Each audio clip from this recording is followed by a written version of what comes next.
Last year's finalists in the CPL HFX Wanderers had a standout in their lineup. Abu Sissoko, who also entering, was the Youth Sport Athlete of the Year, but he has announced that he is signing with the USL side, Indy 11. Ollie, what kind of loss is this for HFX Wanderers and also for the league? Yeah, it's a loss because he's a really talented player and a player I think, you know, he's not a really young player. I think he's 25 now, but he is a player I still think has the potential to go on to a higher level. We've seen interest from the Vancouver Whitecaps. I think they wanted to take him last year and just couldn't agree a deal with Halifax.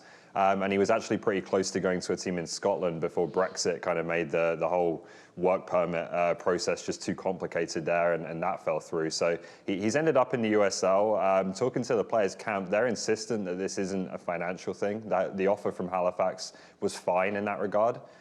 They really believe that this is the best move for the player in terms of getting that progress in his career. You know, Indy 11 have seen a couple of players in Tyler Pasha and Evan Newton go to MLS this year. After having good seasons in the USL, and they think that this club can offer a similar kind of pathway for Sissoko. So it's more about that. It's more about kind of having control over the player's future, I think, and feeling like they can take that next step in a not too distant future. And they've decided that the USL, in this case, is the best place to do that.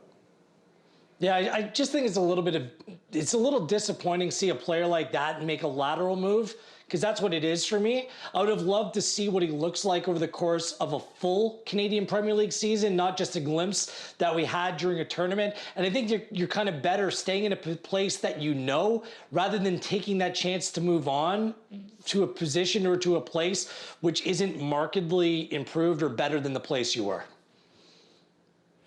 Atletico Ottawa, they've re-signed Tevin Shaw. They actually signed him last year. Obviously, COVID, travel restrictions could not join them at the Island Games, but he will this time around. Acuna has departed. So, Ollie, what do you also make of Atletico Ottawa's roster? Well, Acuna is a massive loss. You know, I don't think there was a single player who was more important to his team's success at the Island Games than Javi Acuna. I think he was that good.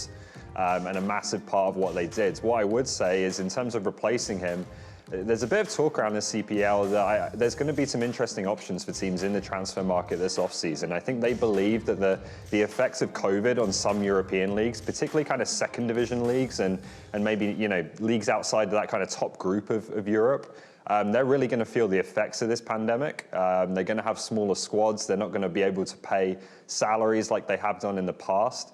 And that is going to start to make North America a very attractive option for maybe a caliber of player that we wouldn't have thought would be coming to the CPL at this stage in the league's development. So it's really difficult to say at this point what it's going to mean, because I do think that there's going to be some really interesting transfer business done between now and the start of the season. And obviously that will define how well a club like Atletico Ottawa can replace a player as good as Acuna was. Well, and finally, Dylan Carreiro has announced his retirement. Started in this league with Valor. Thought he was going to sign with York. That did not come to fruition. So now the player announcing his retirement. Gareth, are you surprised by this? I'm a little bit surprised. Again, it's kind of just disappointing it played out like this. He scored the first goal in Valor history, but he just never really kicked on this league, never really had a sustained period of success where he was in really good form.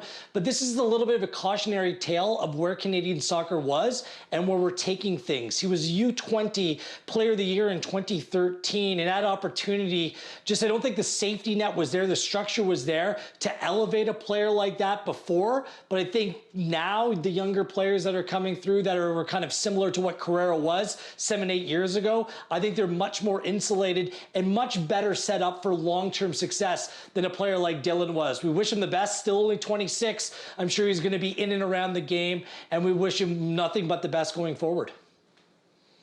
Yeah, great watching him play. Obviously, the way, you know, it ended, I think it surprised a lot of us, but you always wish everyone the best moving forward.